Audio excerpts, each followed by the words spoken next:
Welcome back to Pentagramprime, everyone. I thought I'd play with the SpaceX docking simulator while I discuss Wednesday's near launch of the DM2 mission out of Kennedy Space Center, specifically Pad 39 Alpha. I began my day planning to bide my time with, well, anything but the DM2 mission coverage because I didn't expect it to go as far as it did on account of the wind and possibly rain.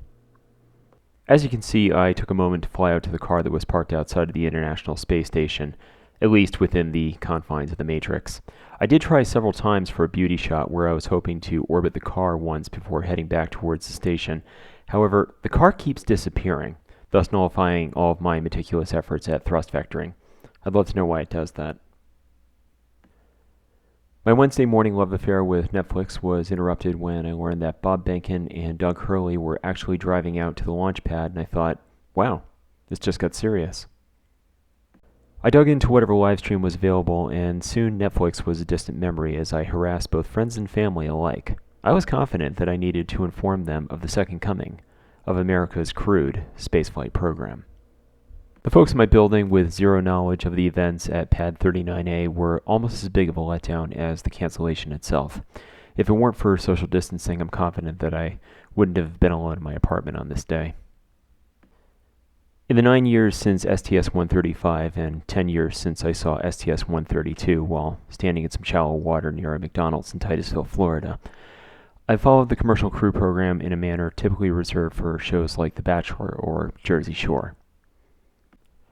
In spite of glaring safety issues that I was blissfully unaware of as a child, I worshipped the space shuttle as a sun god almost from my earliest memories. I'll guess that by 2016, the prospect of a return of human spaceflight to the United States had people like me repeatedly asking, "Are we there yet?" in a manner appropriate for a trip to Disney World. So I had difficulty containing myself on Wednesday when I advised my building manager that she needed to bring up a live stream and see what it was that was about to go down. Looking back, I'm pretty sure all she wanted to do was finish her cigarette. But she and a coworker were nice enough to say that they'd take a look. Minutes after I spoke to her, I was back on my pad watching The Everyday Astronaut and feeling like a fool for ever having opened my mouth. In spite of reports of the skies starting to clear, the mission was officially scrubbed just 5 minutes after I assured my building manager that it was absolutely necessary that she take time out of her busy day to focus on my obsession. There had been earlier reports of an alleged conspiracy theorist flying his plane unusually close to the launch pad, and when I realized that this was actually the president, I saw a glimmer of hope that he might be my kind of crazy. But ice formation resulting from the presence of liquid oxygen is no joke, so it's just as well that he didn't intervene on the grounds that, hey, I'm in Florida and I want to see a show. As you will see in a moment, I failed to complete the docking maneuver. It's not terribly difficult if you focus on the numbers. Unfortunately, I focused a little bit too much and didn't pay attention to my rapidly deteriorating laptop battery.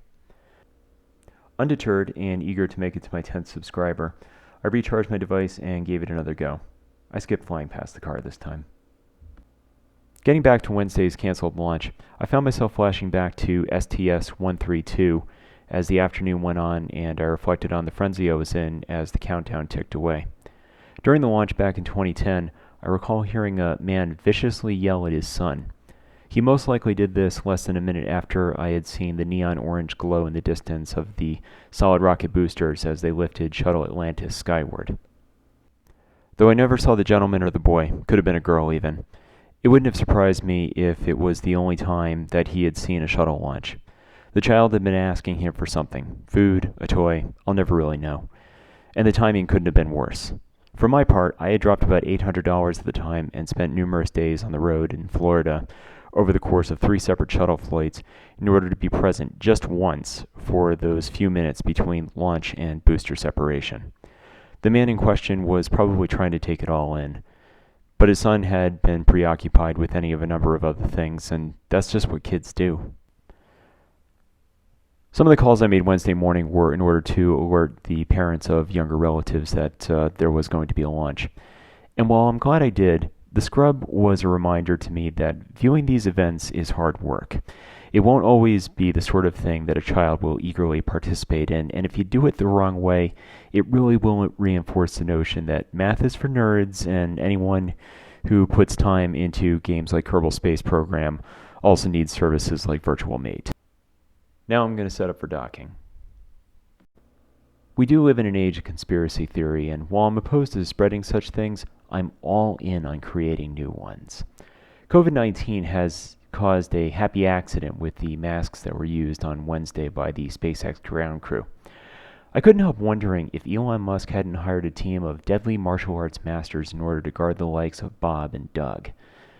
I was going for the G.I. Joe angle, since fans of the show no doubt recall a half baked scheme on the part of Cobra Commander to steal a space shuttle shortly after liftoff using a couple of Cobra rattlers. Others speculated that SpaceX had concerns about a Bond villain. Either way. And while I doubt ULA or Boeing has snipers out in the tree line, you could hardly blame Elon Musk for having his concerns. Now that I think about it, it's been a while since I saw a good hit piece in the press about SpaceX. Bad things can happen when you prove that a multi-billion-dollar industry is now nearly obsolete. The next launch attempt is scheduled for this Saturday, of course, and while it's tempting to camp out in front of another SpaceX live stream, I think I'll be on a trail in a nearby canyon. I'll have an FM radio on me, so I'm confident that I won't miss a beat. But I'll be leaving my smartphone and laptop at home this time when I depart at around T-minus 3 hours. My treks into the canyon typically take 5 hours or more, so I feel safe from embarrassment since it will be impossible for me to message anyone. Till next time, this is Pentagramprime signing off.